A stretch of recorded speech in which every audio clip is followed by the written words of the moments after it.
comienza Desiguales, lunes, 21 horas, y esta imagen que es de ahora, ustedes ven los barbijos, eso es pandemia claramente, control de precios. Los municipios de la provincia de Buenos Aires salieron a controlar. La política también metida en lo que tiene que ver con esta decisión de la Secretaría de Comercio. Vamos a entrevistar al ministro de Producción de la provincia de Buenos Aires, Augusto Costa, y no solamente esto ocurre en la provincia de Buenos Aires. Bueno, hoy se confirmó una reunión entre el presidente Alberto Fernández y Cristalina Georgieva, la titular del Fondo Monetario Internacional, en el marco de la gira que el presidente emprende esta semana a Roma por el G20, por un encuentro del G20. Y le da, por supuesto, muchísimo volumen a todo lo que ayer dijo el ministro de Economía, Martín Guzmán, en el marco de una charla en el Centro Cultural de Kirchner sobre la deuda. Recordemos que dijo, siempre con voluntad de acuerdo, pero el peor escenario es un mal acuerdo. Así que allí están Alberto Fernández y Cristalina Georgieva. Y acá está el expresidente Mauricio Macri, porque hace un rato nada más, a través de un canal de Twitch, habló con militantes, dijo que va a ir el próximo jueves a Dolores, que se va a presentar en la causa por espionaje ilegal a familiares del Gran San Juan. Y atención, porque también están convocando a una movilización. La pregunta es, Mauricio Macri, ¿quiere el Comodoro Pi de la vicepresidenta en el año 2016? Es buena, ¿eh? Pero yo es buena. Pero yo es muy buena. ¿Qué tal? ¿Cómo andan? Bienvenidas, bienvenidos a Desiguales. Aquí estamos. Noche de lunes, calurosa noche de lunes. No estaba, ¿no? En los registros. Sí, estaba. Bueno, máximas de 30 y pico toda la semana. Mañana 33 acá en la Ciudad de Buenos Aires. Imagínate en el resto del país, ahí donde la temperatura efectivamente ya empieza a pegar y fuerte, la alta temperatura.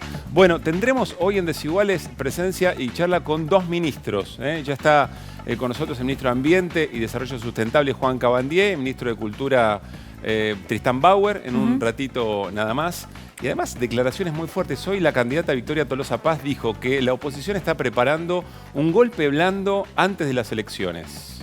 Sí, salió a responderle ya a la oposición. Sobre esto vamos a hablar sin ninguna duda. Tiene que ver con la economía, tiene que ver con la inflación, tiene que ver con los precios congelados, tiene que ver con el salario que no alcanza, tiene que ver con que estamos además a menos de un mes de las elecciones. Bueno, ¿Vamos? Y vamos a hablar con el padre de la criatura en un ratito nada más, con Augusto Costa. Sí, claro. Que cuando fue secretario de Comercio Interior, creó, por supuesto, Precios Cuidados. Mirá la barra hoy. ¿Cómo están?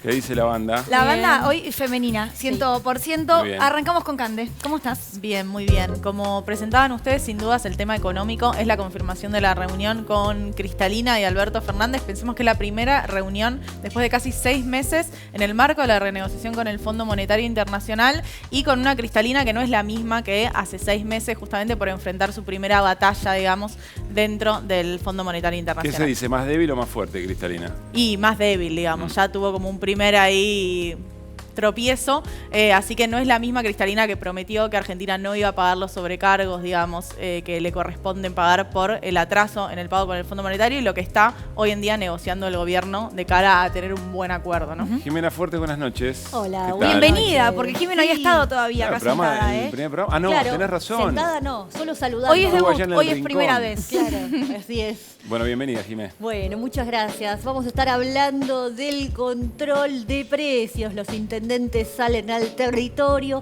a controlar los grandes supermercados, pero también los más chicos, esta cultura de andar remarcando los precios y la falta que había hasta ahora de mecanismos institucionales para que nosotros, las personas que vivimos de nuestro salario, no tengamos que estar asustándonos cada vez que vamos al supermercado y que la plata se nos haga arena entre las manos.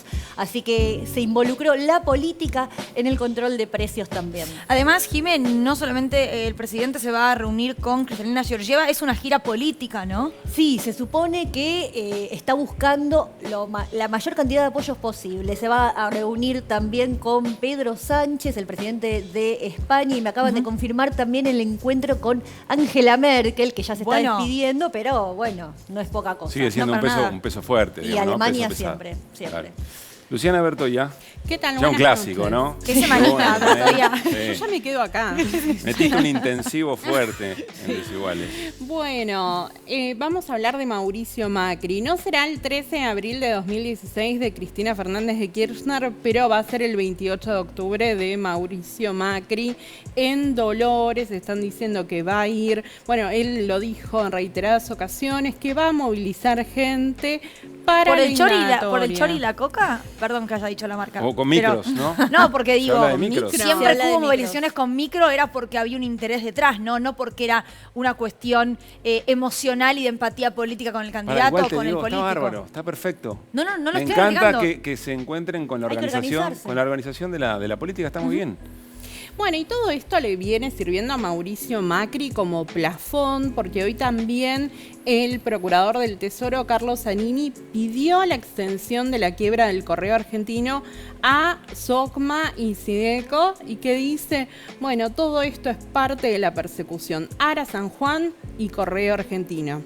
Qué semanita judicial, con el expresidente Mauricio Macri como protagonista. Pero recién Pablo mencionaba, estamos ya en comunicación con el ministro de Cultura de la Nación, con Tristán Bauer, porque también la justicia se metió en lo que tiene que ver con políticas de Estado en este caso. Ministro, ¿cómo le va? Buenas noches. ¿Qué tal? ¿Cómo están ustedes? Muy buenas noches. Un cariño, un abrazo desde aquí del Centro Cultural Kirchner, donde todavía están presentes los ecos del recital. Suena que Charlie nos todavía. brindó el gran Charlie García. Qué momento, Una hermoso. maravilla esos 4 recitales, la presencia de él, una verdadera emoción, una emoción, y nuestro agradecimiento a Charlie por los que nos brindó a todas las argentinas, a todos los argentinos. Ministro, yo decía que se metió la justicia en lo que tiene que ver con una política de Estado porque desde su ministerio tuvieron la intención de dar un bono de 5.000 pesos a jóvenes de hasta 24 años para que sean utilizados justamente en un libro, un recital, una entrada al cine para incentivar el consumo cultural. ¿Qué pasó con eso y qué va a pasar ahora? Digo, entiendo que hubo una apelación por parte del Estado. Sí, primero te corrijo, no se trata de un bono.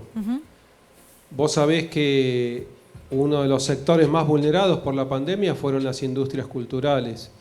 Cuántos actores, actrices, cuántos músicos, músicas, el sector del libro tan afectado. Eso, vos sabés que la inversión del Ministerio de Cultura de la Nación en este tiempo de pandemia superó los 21.000 millones de pesos. Nos acercamos a más de 162.000 trabajadores de la cultura, trabajadoras, artistas, más de 7.700 empresas, más de 6.000 espacios, con muchos programas y muy diversos. A medida que la pandemia nos fue permitiendo las distintas actividades y viendo ejemplos como los que se implementaron en países como Francia, como España, como Italia, Brasil, empezamos a trabajar con el Banco Nación y con el ANSES en una aplicación que permita 2 cosas. Por un lado, reactivar las industrias del teatro, de la música en vivo, la del libro. Y por otro lado, darle la posibilidad a más de 1,5 millones de jóvenes, aquellos que son beneficiarios del Progresar, de la Asignación Universal por Hijo, la posibilidad de comprar una entrada para volver al cine, comprar una entrada para volver al teatro, ir a una librería y comprarse un libro. Y como te vuelvo a decir, fueron muy inspiradoras estas políticas que tomaron otros países. De ahí surgió este programa, mucho trabajo con el ANSES, mucho trabajo con el Banco Nación. El lanzamiento del programa fue 25 días previos a las elecciones, es decir que bajo ningún concepto rompe la norma, rompe aquel artículo 64 que es evocado. Con lo cual nos llama muchísimo la atención. Ahora, acá lo que se Tristán, está impidiendo, déjame terminar, sí. Acá lo que se está impidiendo concretamente es, por un lado, reactivar las industrias que mencioné, y por otro lado, posibilitando a esos chicos Ya son entre 18 y 24 años, ya se inscribieron más de 300.000 en este tiempo de acceder a esto. Por supuesto que vamos a apelar esa medida, ¿no? Pero Tristán, supongamos que prospera, digamos. Es un mensaje bastante bravo, no solamente para esta gestión, para una gestión eventual de la oposición en algún gobierno futuro, porque caracterizar como electoralista una política de Estado que además está en consonancia con el resto de las políticas que se fueron decidiendo en el marco de la pandemia, sería un antecedente bastante bravo, ¿no? Totalmente de acuerdo con lo que vos estás diciendo. Acá hay una continuidad de las políticas que nosotros fuimos diseñando, de los programas que fuimos aplicando. Nunca en la historia de la Argentina hubo una inversión en cultura, en todas las industrias culturales, acercarnos también con becas a nuestros artistas, más de 50.000 becas para los artistas. Solamente un sector que ha decidido en su gobierno desinversiones en el sector de la cultura, y no solamente eso, sino, no lo olvidemos, cerrar el Ministerio de Cultura. El gobierno de Mauricio Macri cerró el Ministerio de Cultura. ¿Pero porque la denuncia está impulsada por alguien de la oposición? Bueno, lo que nosotros hemos visto es la celebración de sectores de la oposición de esta medida, Claro. lo cual nos parece una aberración. Sepamos todos, y lo vuelvo a decir, las industrias culturales, junto al turismo, junto a la gastronomía, fueron de las más golpeadas. Los esfuerzos que hicimos en estos tiempos han sido enormes, históricos, y hemos estado permanentemente en diálogo con Europa, en diálogo con los otros países de América Latina. ¿Qué medidas podemos tomar? ¿Qué podemos hacer? De ahí surgieron estos distintos programas. Uno de los programas que surgieron fueron estos. Hoy la Ciudad Autónoma de Buenos Aires lo está aplicando en un segmento muy chico, pero lo está aplicando y nos parece muy bien. Entonces, por eso la apelación y por eso la decisión de continuar con estas inversiones. Y sepamos algo. Durante mucho tiempo trabajamos en asistencias, asistir a los sectores culturales, cuando decíamos no podemos tener rodajes, no podemos tener música en vivo, no podemos tener teatro. Son muchos los programas, no los voy a nombrar todos. Y ahora estamos impulsando estas medidas como la producción audiovisual, Renacer Audiovisual, más de 2.400 millones de pesos, para volver a la producción, para volver al trabajo. Y encima esto le daba y le da accesibilidad a todos estos jóvenes para que vuelvan a ver su concierto preferido, su obra de teatro. O sí, acceso a la cultura. Ministro, aprovecho para preguntarle a nuestra compañera Luciana Bertoia lo que tiene que ver con la pata judicial, ¿no? Digo, ¿cómo Comodoro Pi se mete de algún modo en lo que tiene que ver con una política de Estado? ¿Qué se dijo en los pasillos de los tribunales con respecto a esto? Bueno, la jueza María Servini no solamente dispuso una cautelar para frenar el programa, sino que también reencauzó la denuncia que se había presentado, que era un pedido de amparo, una acción de amparo, hacia una denuncia. Esta denuncia se va a tramitar. Hoy le llegó a la Fiscalía de Ramiro González. Era un amparo y ella lo transforma en una denuncia. Ella lo reencauza, exactamente. ¿Lo agranda en un punto? Lo agranda, se convierte en una denuncia penal electoral que hoy llegó a la Fiscalía de Ramiro González, que es el fiscal actualmente con competencia electoral, que va a tener que instruir esta denuncia para ver si hay delito. Yo insisto, es muy peligroso no verlo esto en términos del diseño de una política pública en general, más allá de oposición u oficialismo en este momento, digamos, ¿no? ¿Qué es algo electoralista, digamos? Entonces un gobierno no debería hacer nada en el marco de una elección, por supuesto dentro de la regla de juego que recién el ministro Bauer mencionaba. Pero también de una política económica, digo. Yo creo que tiene características muy parecidas a lo que es el previaje, por ejemplo, pensando en cómo después te dan crédito para justamente reactivar un sector tan perjudicado como fue turismo. Y esto es lo mismo, pero justamente como es para personas jóvenes que están en un segmento de grupo poblacional, también hay una cuestión de clase donde, bueno, el previaje beneficia mucho a las clases medias, están todos a favor y esto genera más como con problemas. los egresados en la provincia de Buenos Aires, pienso, ¿no? Ministro, le hago una última pregunta porque una foto en las últimas horas, muy celebrada, de usted junto con el ministro de Cultura de la Ciudad de Buenos Aires. Yo no hablo de acuerdos a esta altura, sino de canales de diálogo. En ese sentido, creo que para festejar el cumpleaños a Charly García hubo un canal de diálogo con la Ciudad de Buenos Aires. ¿Esto puede traspolarlo, puede agrandarlo a otros niveles del Estado? Mirá, nosotros estamos permanentemente trabajando, lo hemos hecho en tiempos de pandemia, lo vamos a seguir haciendo con el Consejo Federal de Culturas. El Consejo Federal de Culturas tiene representación de todos los ministerios de cultura de todas nuestras provincias, está por supuesto Avogadro, con el cual estamos en diálogo permanente. Uno de los graves problemas de nuestro ministerio era porque lo estamos reformulando, justamente la ausencia de federalismo, donde esa representación verdaderamente se traduzca en una cultura federal. Y vamos a seguir trabajando en esa línea y lo vamos a hacer permanentemente. Ministro Bauer, muchísimas gracias por su tiempo. No, muchas gracias a todos ustedes, saben lo que quiero la televisión pública. Un abrazo para todos, muy especial para todos los trabajadores y trabajadoras del canal. Gracias. Gracias, ministro. Bueno, muy bien, vamos a seguir adelante y por supuesto ya nos vamos a meter. Hoy me corrijo, son 3 ministros, recién con el ministro de Cultura, ahora vamos a charlar por supuesto con el ministro Juan Cabandier y después vamos a conversar con el ministro de la provincia de Buenos Aires. Sí. El ministro de Producción Augusto Costa. Pero ya está en nuestro living Juan Cabandier. ¿Cómo estás, Juan? Bien. Buenas noches, bienvenido. Buenas noches, gracias. ¿Todo bien? Muy bien. Bueno, ¿es cierto que vos sos responsable de haber alejado a Mauricio Macri del gobierno y también del Club Atlético Boca Juniors? No. ¿No? A ver, vos acercaste... Siempre es un trabajo colectivo. Está bien, pero vos provocaste una reunión muy importante en términos nacionales. Alberto y Cristina fuiste gran protagonista de ese reencuentro. Sí, yo creo que podría haberlo hecho otro también a posteriori.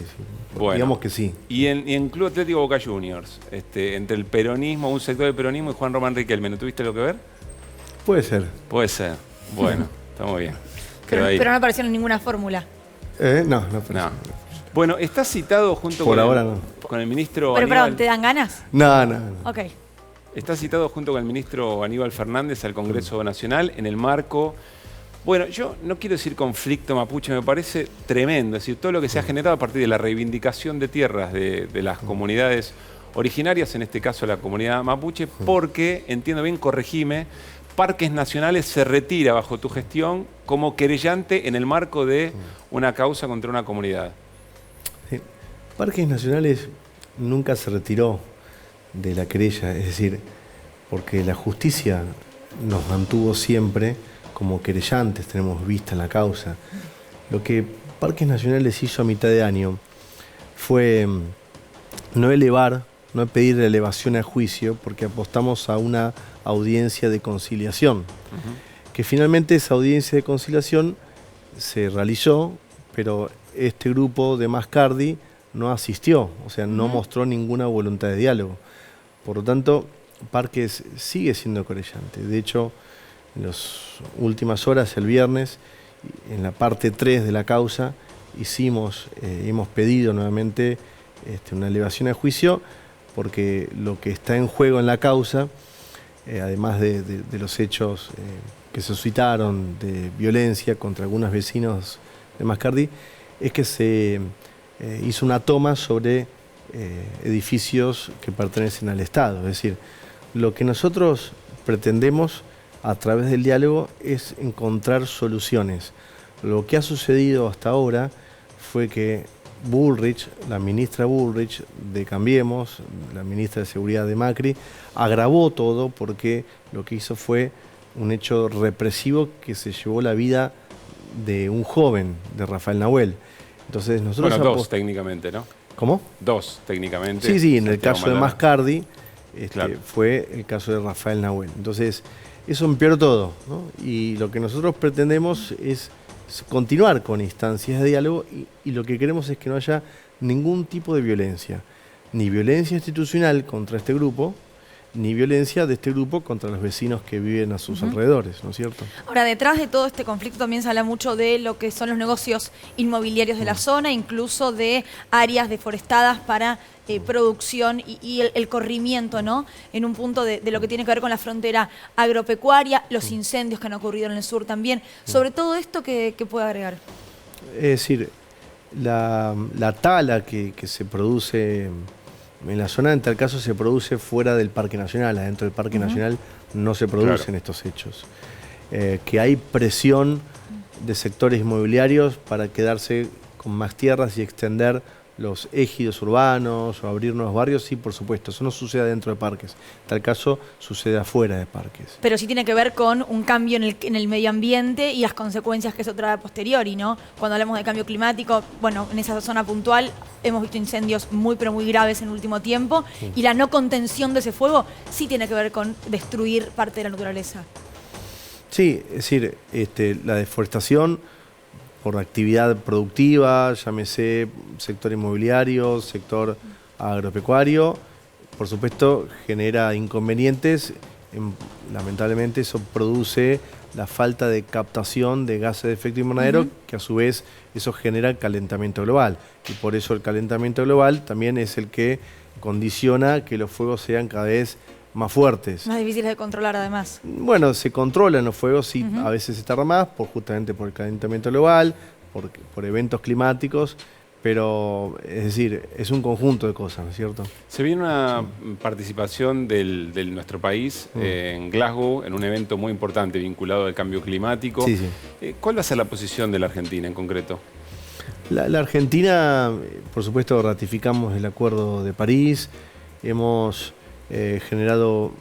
presentado más ambición, es decir, ambicionamos, y esto significa que nos comprometemos con más ambición de cara al 2030, que es uno de los objetivos que todos los países tenemos frente a la Comisión Marco de Naciones Unidas con el Cambio Climático.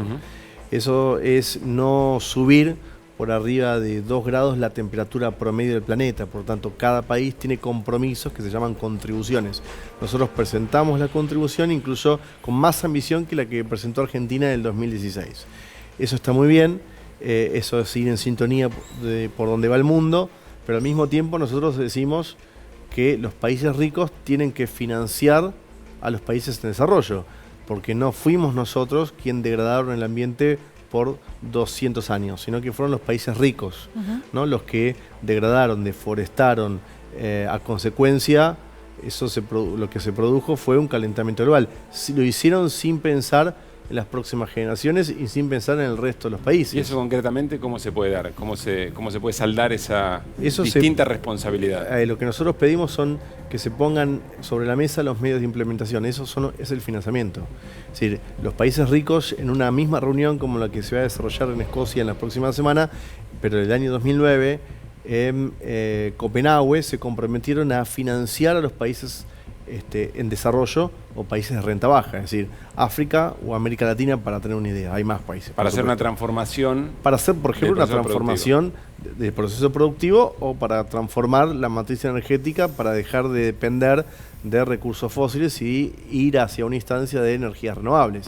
Eso necesita mucha inversión. Ahora, los países ricos se comprometieron en el 2009 y todavía esa plata nunca llegó, nunca estuvo. Y nadie los controla. No, por supuesto. Nadie controla que esto ocurra, digo. Esa es nuestra exigencia. Junto a otros países de la región, vamos a exigir que eso se haga cumplir. Y lo otro que nosotros en esa misma sintonía vamos a plantear es canje de deuda por acción climática. Bien. Es decir, nuestro país, lamentablemente, producto del macrismo, ha contraído 44.000 millones de dólares de deuda solamente con el Fondo Monetario Internacional. Y responsable de quien la tomó, Mauricio Macri, y responsable de quien la otorgó, el Fondo Monetario. Porque el país sabía que nosotros no podíamos pagar eso en 4 años. Pero perdón, ¿qué tiene que ver la deuda externa con el cambio climático? No termino de entender. Bueno, porque nosotros el año que viene tenemos que asumir un vencimiento de deuda de 19.000 millones de dólares. Si esos dólares los utilizamos, en vez de dárselo al Fondo Monetario, que está integrado por los países principales que hoy llevan a cabo los lugares principales dentro de la agenda climática y piden que los países tengamos más ambición, y tienen la agenda en el centro, la agenda de cambio climático en el centro, que esos mismos países que ocupan los lugares en el directorio del Fondo Monetario tienen que ser los que a nosotros, en vez de destinar esos 19.000 millones de dólares del año que viene a pagarle el fondo, que los usemos para ampliar nuestra matriz energética. Digamos que ustedes, ustedes como gobierno, pero sería como el Estado en realidad, ¿no? Sí. Pueda compensar parte de esa deuda con acciones en pos de lo que se acuerde en esta cumbre o en otro tipo de reunión. ¿Qué mejor forma que hay? ¿Y hay chances de que eso ocurra? ¿Hay chances de que eso se apruebe? Lo estamos discutiendo, hemos hecho encuentros latinoamericanos con con estos conceptos, hay países que adhieren. ¿Quiénes? Colombia, por ejemplo, el presidente Duque de Colombia manifestó no canje, sino condonación.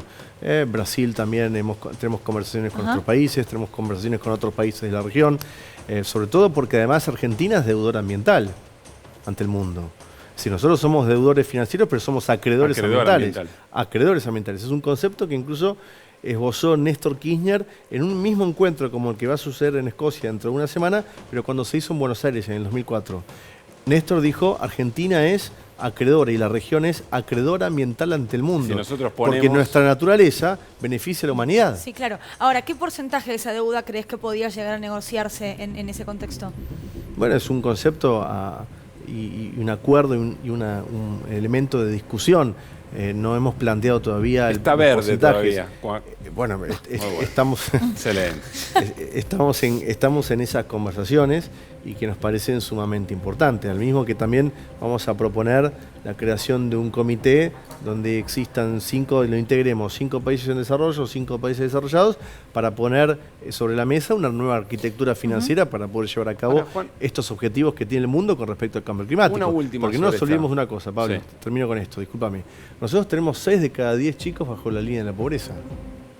Y al mismo tiempo tenemos naturaleza que beneficia al mundo. El mundo no sería el mismo si Brasil deforestase el Amazonas y si nosotros deforestásemos el Parque Chaqueño.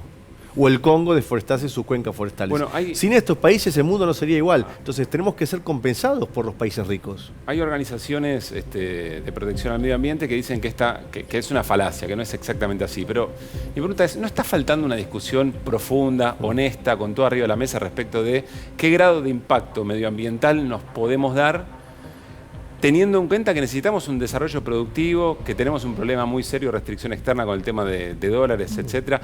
Da la sensación que no se discute desde ese lugar, tratando de encontrar un punto de equilibrio o un sistema de metas. Digamos, ¿por qué eso no está? Lo que hay aparecen miradas muy fuertes, muy determinantes, con el tema de la producción porcina, con el tema de las plataformas offshore en el marco de hidrocarburos, y del otro lado alguien que dice, bueno, no, basta de esta agenda progresista, porque si no entran dólares todo va a ser mucho peor, porque no va a poder salir de estos números de pobreza. Pero ¿no hay posibilidad de una discusión un poco más profunda, más honesta? Yo creo eso mismo que vos, que nos debemos un debate profundo, sobre todo porque no podemos escindir los problemas ambientales de los problemas sociales. Principalmente porque los hombres y mujeres, somos parte de la naturaleza.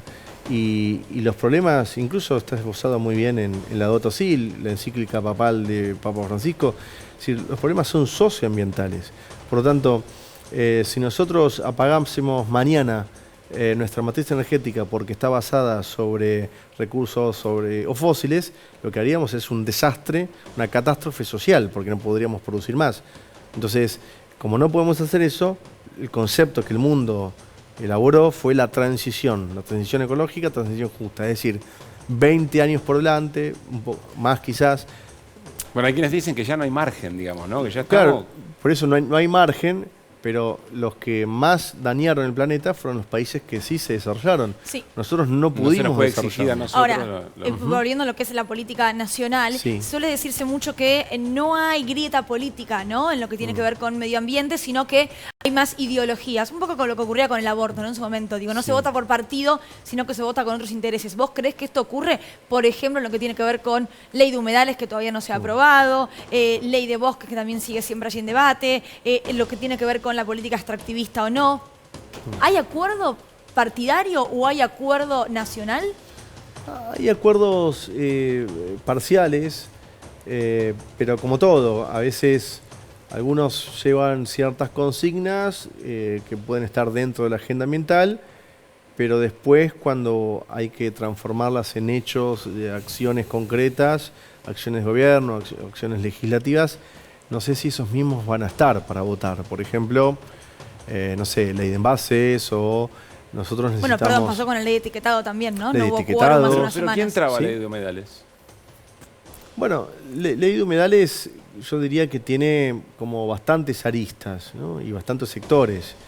El sector arrocero, el sector inmobiliario, el sector minero, el sector de la soja. Es decir, son varias industrias que quizás no están viendo bien el proyecto de ley, pero yo creo que hay un gran desconocimiento, porque de lo que se trata es de la creación de un inventario, es decir, y no la prohibición. Lo que pretende la ley es construir un inventario nacional, incluso muchas provincias lo están haciendo a pesar de que no haya ley, para de esa manera determinar cuáles son las áreas que no pueden básicamente cambiar el tipo de uso, porque básicamente perderíamos ahí captación de carbono, perderíamos la misma sustancia de un humedal, que es un cuerpo de agua de poca profundidad que favorece a, digamos, los procesos de lluvias o favorece la calidad del agua. Entonces me parece que hay un desconocimiento, hay un por las dudas no, y creo que ahí nos falta un poco trabajar sobre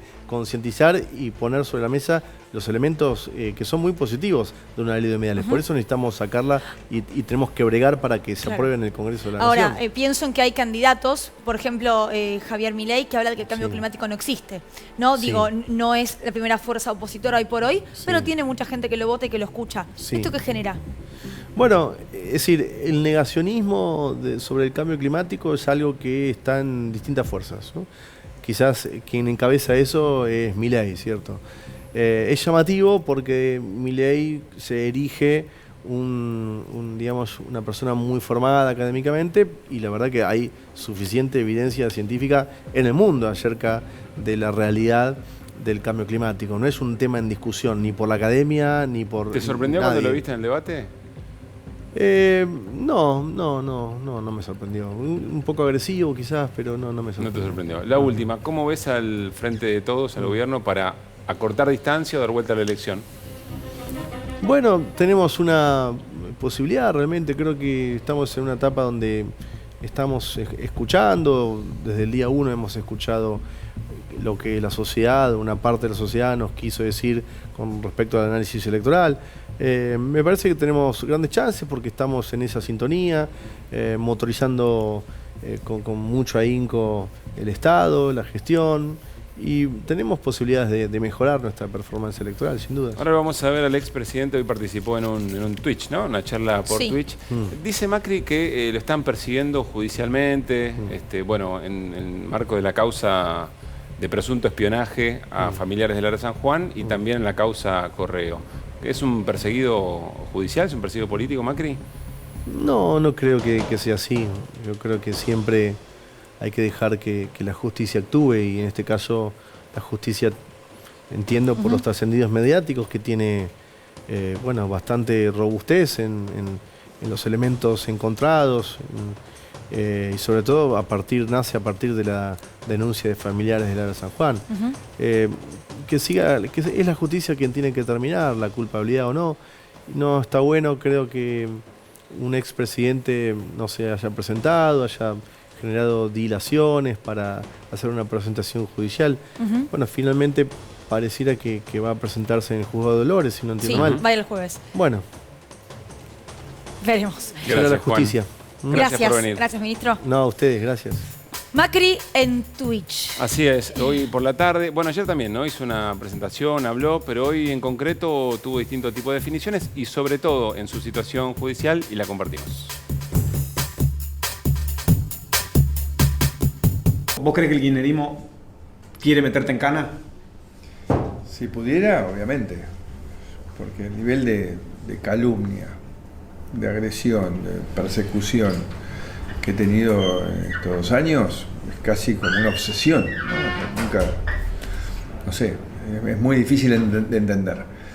Pero la realidad es que, por suerte, estoy muy tranquilo, porque entiendo que haya gente que no le haya gustado nuestro gobierno, pero nadie puede dudar de nuestra intencionalidad. Fue un gobierno sano, una cultura del poder respetuosa, nadie abusó del poder. El objetivo para nadie era enriquecerse, sino tratar de construir una mejor sociedad.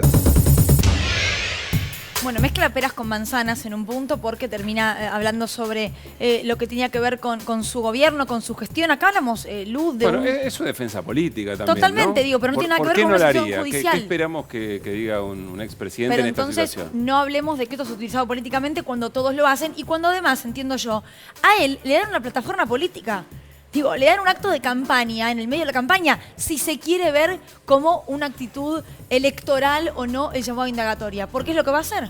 Bueno, lo va a capitalizar, evidentemente. Macri va a ir el jueves a Dolores después de 2 faltazos, va a ir con gente, sus asesores legales incluso dicen, hay gente que se quiere movilizar. Lo que tenemos que recordar es que esta movilización surge después de los dichos de Hernán Lombardi, que es nada más y nada menos que el secretario de movilización del PRO, con lo cual, bueno, esto tan espontáneo no es. Me había olvidado que tiene un secretario de movilización, de verdad no Sí, pero sabía que era el eso a mí cargo. no me preocupa nada, no debería preocuparnos, deberíamos celebrar Pero, perdón, que no no es haya preocupación, es sorpresa. que no haya espontaneidad. Estás confundiendo que... Bueno, están defendiendo a su confundiendo mi referente sorpresa político. no es preocupación en absoluto.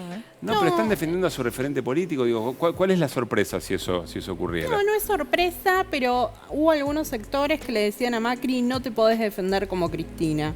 Y me parece que está, de alguna manera, echando mano a la estrategia de Cristina, que tenía que ver con la movilización, con la denuncia de las arbitrariedades del Poder Judicial. Pero también Macri, en estos días, en Santiago del Estero, habló un poco más, dio algunas definiciones sobre la causa, esta citada indagatoria por el espionaje a los familiares de Lara San Juan.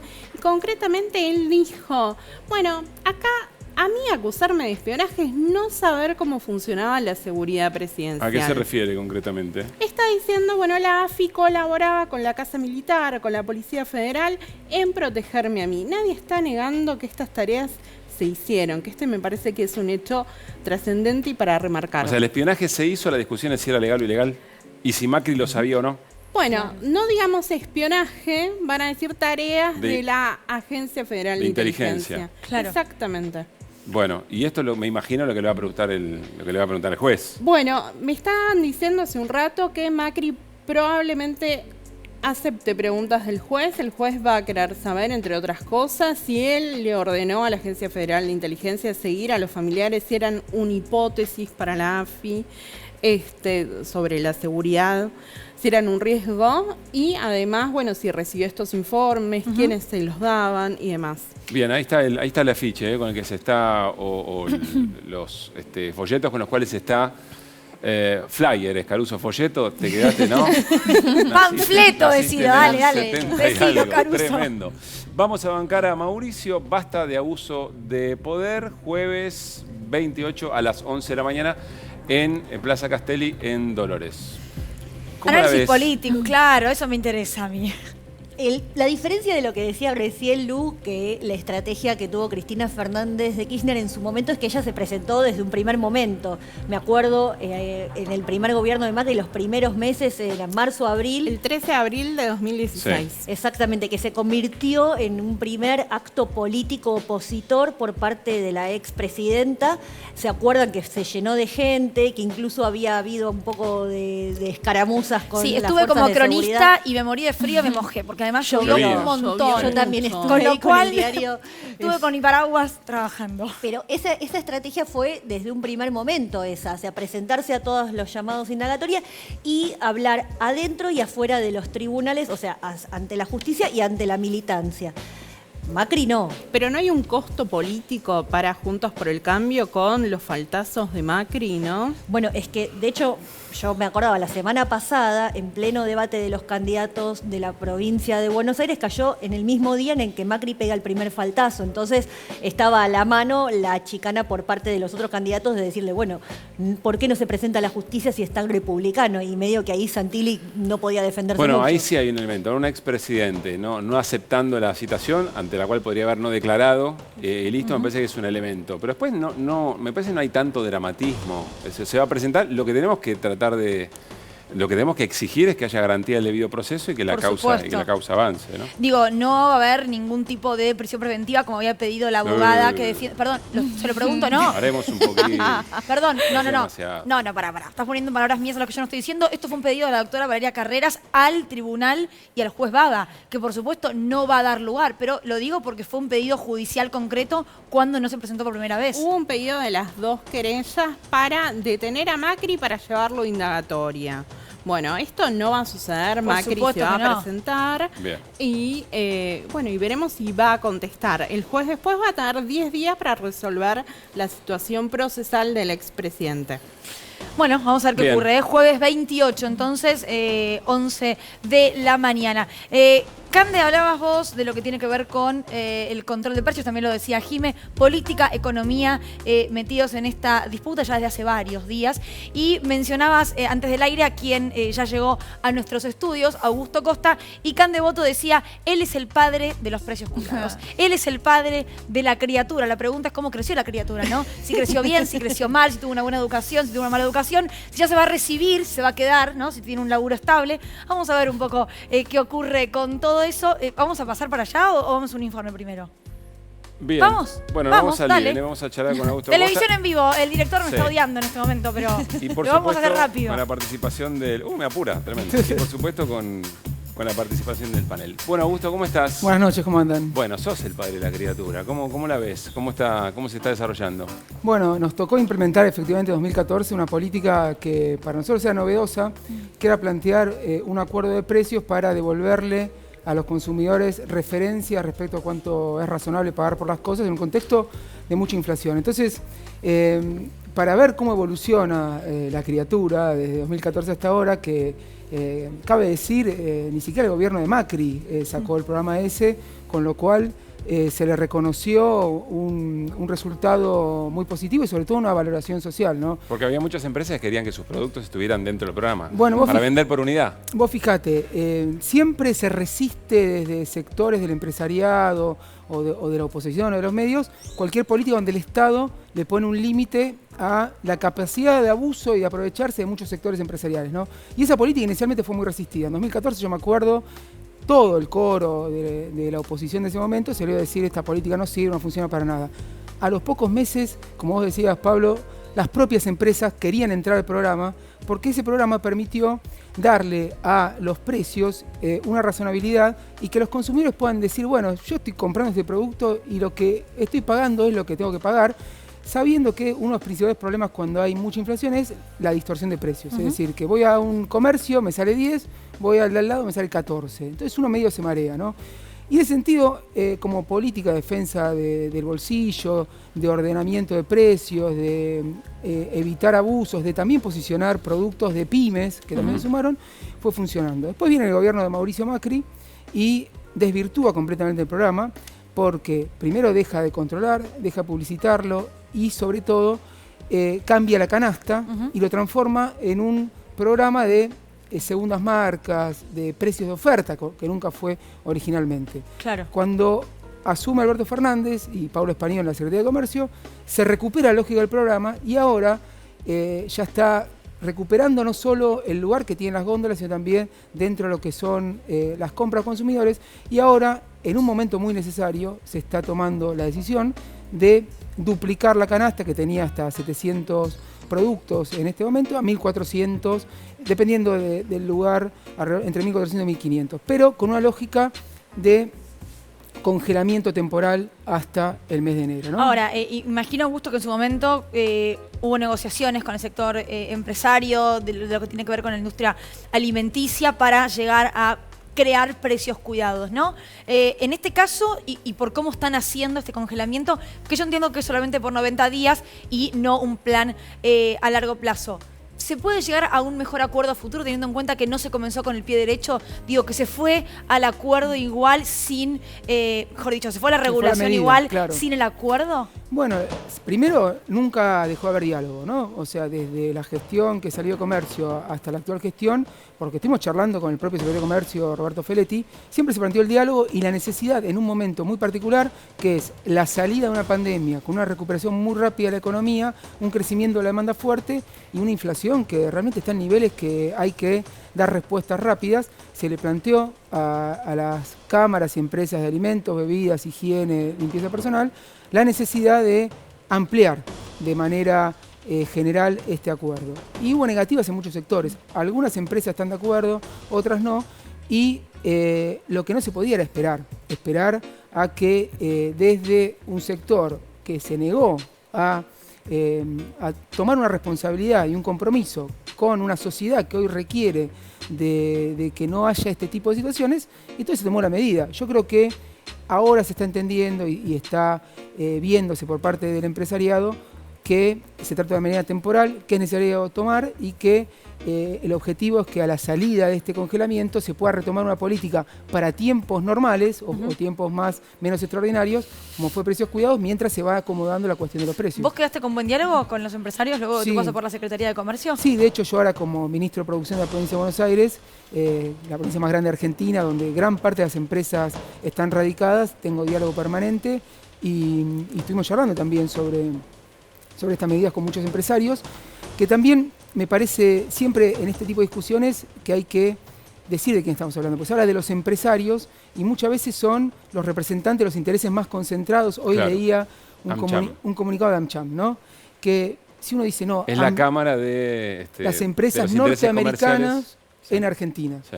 Y las empresas norteamericanas en Argentina son grandes empresas, son multinacionales que están en general en sectores muy concentrados y que tienen mucho poder en los mercados. Un comunicado muy crítico, ¿no? Pero muy crítico pero por eso, para entender a qué se refiere ese comunicado, entender a qué intereses representa quien está hablando, porque si dice, los empresarios se quejan de esto, o la UIA, que el otro día, o la Copal, ¿no? Que es la alimenticia, que está Funes de Rioja también saliendo con comunicados, son representantes de los grandes intereses corporativos Pero a ver, de los mercados. Pongamos Entonces, un freno ahí, Augusto, sí. porque vos tenés la AmCham, tenés la Copal, tenés a EA, exacto. que también se manifestó en contra de la intervención del Estado y la Todos regulación son del Estado. representantes de las grandes empresas. Si no me equivoco, Cámara de Empresarios Cristianos, Sí. que también se manifestó en contra.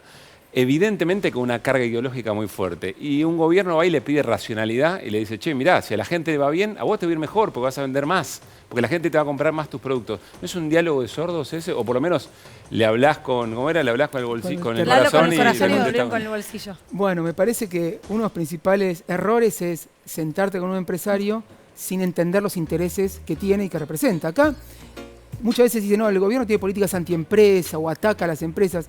Acá no hay nada personal ni con los empresarios y lo que más queremos, como decía Pero Pablo, estos es que las sectores sí empresas parecen ganen. tener cuestiones personales o ideológicas.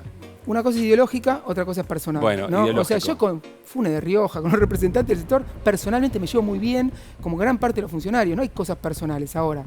Ideológicamente, seguramente hay muchas diferencias respecto al tipo de sociedad y tipo de funcionamiento de la economía que cada uno aspira, y detrás de eso hay intereses concretos. Entonces, cuando vos te sentás con un empresario y entendés los intereses que representa, cualquier discusión la tenés que llevar al lado de que el funcionario público tiene que representar los intereses generales de la sociedad, sobre todo los sectores más vulnerables, y cuando tenés empresarios o representantes de los sectores más concentrados, hay que entender esa lógica. Entonces, cuando vos mirás la lista del congelamiento de precios que sacó el Gobierno Nacional, hay grandes empresas, no hay pymes.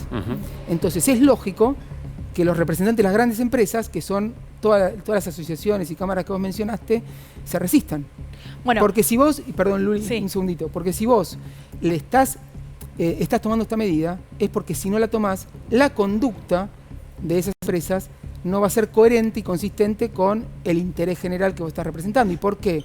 Porque a diferencia de lo que mucha gente cree, para este tipo de empresas, las que son muy grandes, piensen en las marcas más conocidas de cada uno de los rubros, muchas veces les conviene vender menos y más caro que vender más Claro. y ¿Por con qué? menos margen. ¿Por qué les conviene eso? Porque cuando vos tenés poder en un mercado y vos haces economía básica del primer manual que te dan en la carrera, cuando vos tenés un mercado concentrado, a la empresa le conviene cobrar márgenes más caros y vender menos, y eso le da una masa de ganancia mayor que si cobra menos y vende más. Entonces, muchas empresas de estas tienen incentivos a restringir su producción y cobrar más caro, que es lo contrario que necesitamos como sociedad, porque necesitamos que más consumidores accedan a, sobre todo, productos básicos, que muchas veces la lógica empresarial va en contra de eso. Entonces, por eso toma esta medida. Ahora, estamos diciendo no queremos que las empresas ganen, no queremos que les vaya bien, no. Queremos que les vaya bien vendiendo más sin sacarle más plata del bolsillo al consumidor de la que corresponde. ahora, escuchando un poco lo que mencionás y recordando lo que decía ayer Dolina, un gran acuerdo me parece que es una utopía y un cuento de hadas a esta altura, principalmente en los cómo, ¿no? Digo, en la macro y en la idea todos estamos de acuerdo, en los cómo y en qué resignados me parece que hay un largo camino por recorrer. Hay muchas preguntas, Augusto, pero hay que hacer una tanda. Ahora, después de la tanda también habla Jime sobre lo que tiene que ver con los intendentes en territorio controlando que el acuerdo se cumpla. Unos minutos ya venimos.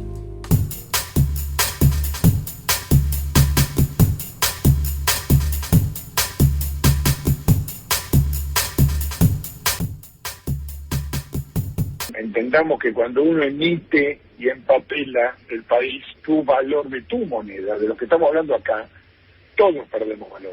¿Cuánto es cómo medís la emisión en este momento? Como la medís en la calle, yo te diría cómo lo mido, cómo lo puede medir cualquier ciudadano. No, está bien, pero en términos técnicos. Con lo que puede ir a comprar, con lo que puede ir a comprar. Santilli habla como si él alguna vez hubiese tenido que pasar la estación de vivir un salario. Defender el bolsillo es congelamos precios el 7 de enero para que la gente sepa que lo que hoy vale el kilo de harina, el kilo de arroz, el litro de leche, eso no se va a mover al 7 de enero. Vos decís que el gobierno está emitiendo de manera descontrolada. ¿Cómo se mide? Eso es lo que está pasando. También, mirá la masa de emisión, Ernesto. Pero vos tenés los datos. Mirá la calle, mirá lo que está pasando. Pero en la calle yo no puedo ver cuánto emite el gobierno, hay datos que son objetivos. La oposición política y sus resortes en momentos electorales siempre han tendido, por supuesto, a que haya una devaluación de nuestra moneda. Son, como se llaman en el mundo, los golpes blandos, ¿no? O sea, arruinar al gobierno tiene que ver con tensar y generar condiciones muy adversas para que, bueno, la vida se le complique a más cantidad de personas y eso genera obviamente lo que están pensando, debilitar y hacer un golpe blando a nuestro gobierno en materia económica y en materia comunicacional y en cada una de las que puedan. Bueno, muy bien, seguimos charlando con Augusto Costa, lo más breve que podamos, pero me parecen dos cosas muy interesantes que pasaron hoy, ¿no?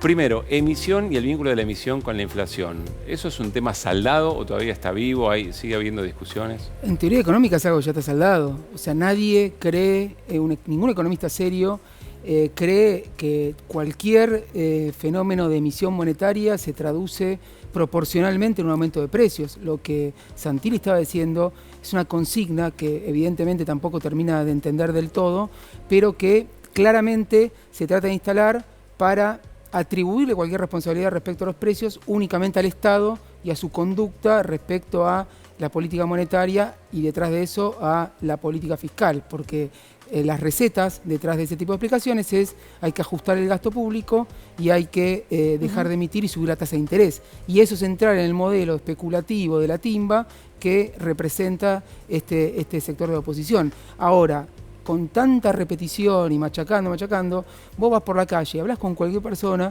y le preguntás por los precios y muchas veces te dicen, si le dan a la maquinita, ¿cómo no va a subir? Y vos le preguntás, pero ¿cómo es la relación entre la maquinita y lo que vos estás pagando por esto? No lo pueden explicar, porque en realidad es una teoría que la historia demostró falsa. Bueno, lo que dicen es la gente tiene más plata, demanda más y eso aumenta los precios. Eso no siempre, bajo cualquier circunstancia, ocurre. Tienen que darse ciertas condiciones, pero sí claramente para este tipo de explicaciones el culpable es el Estado, el culpable de todos los problemas. Entonces, y eso le quita responsabilidad a las conductas especulativas que en la Argentina tienden, como decía Victoria Tolosa Paz, a generar corridas contra el tipo de cambio para forzar devaluaciones que benefician a unos sectores y que detrás de esas devaluaciones claramente viene un golpe a los precios o el rol de los empresarios en tratar de generar más ganancias adelantándose al movimiento de sus costos y generando inflación. Entonces, ahí hay una discusión que evidentemente, dependiendo dónde encontremos la causa, un fenómeno muy complejo, vamos a encontrar responsables. Jimé y Cande, tenemos 2 minutos. Yo lo que quería saber era cómo ves vos la importancia de los dirigentes políticos a la hora de salir a controlar los precios. ¿Eso suma, sirve o es nomás que para que se asusten del otro lado? No, me parece fundamental el compromiso de los dirigentes, de los empresarios, de los trabajadores y de toda la sociedad para poder evitar que algo tan central como es el precio de lo que pagamos por las cosas que necesitamos para vivir no sea razonable o consistente con nuestro poder adquisitivo.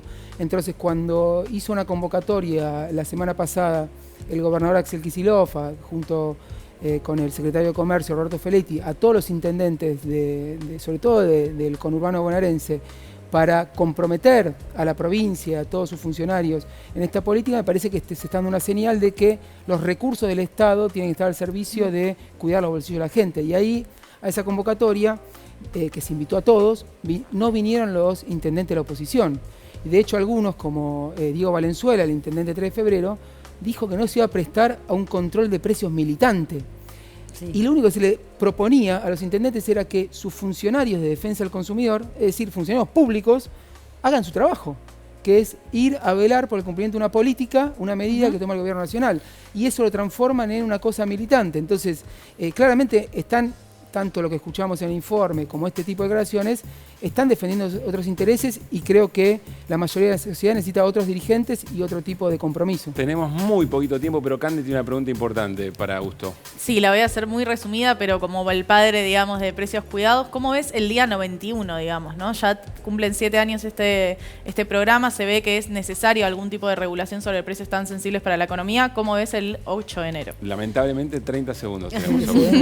No, que si se cumple los objetivos del programa, que es que aumente la producción y las empresas tengan más rentabilidad vía mayor volumen, la salida se puede administrar de una manera donde se pueda ir generando una recomposición de precios en los sectores o en aquellos productos donde claramente hay algún problema de rentabilidad, sin generar un efecto de estampida, que es lo que también como amenaza y como resistencia a esta política se está diciendo de algunos sectores. Yo no creo que ese sea un problema en la medida en que se pueda cumplir con la política. Augusto, muchísimas gracias por haber venido. Gracias por la invitación. Bueno, la seguiremos. Muy Agarré el interesante. cuaderno porque ya lo cerré. Sí, nos fuimos. Ya está. Bueno, a ver, 2 cosas. Mañana estará con nosotros la ministra de Salud, Carla Bisotti, y yo me quedo en este sillón porque ahora vamos a jugar con Robert Funes. ¿Quién sabe más de Argentina? Quédense aquí en la televisión pública. Todo. Mañana, 9 de la noche, nos volvemos a encontrar. Adiós. Te juego, Lu.